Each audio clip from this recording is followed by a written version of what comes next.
তো বন্ধুরা আজকে রান্না করেছিলাম মটর ডাল। তো মটর ডালটা আর গরম করিনি, আজকে যেহেতু মঙ্গলবার তাই জন্য নিরামিষ। তো আমি আর এটা নেব না, এই জন্যই গরম করিনি। করেছিলাম আলু মাখা, ডালের জন্য করেছিলাম আলু মাখা। আর এটা হচ্ছে বেগুন দিয়ে টমেটো দিয়ে মাখা, তবে একটুখানি ওই যে আলু সিদ্ধ মাখা রয়েছে ওখান থেকে একটা নিয়ে আমি আলু দিয়ে টমেটো দিয়ে বেগুন দিয়ে কাঁচা লঙ্কা দিয়ে মেখেছি, আর ধনেপাতাও দিয়ে মেখেছিলাম।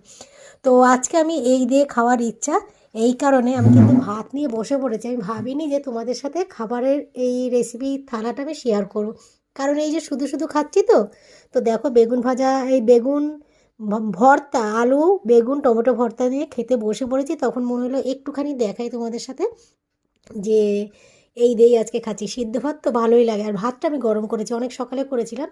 তো চলো, এই হচ্ছে আমাদের নুন, নিরামিষ নুন, আর একটু কাঁচা লঙ্কাও নিয়ে বসেছিলাম। আর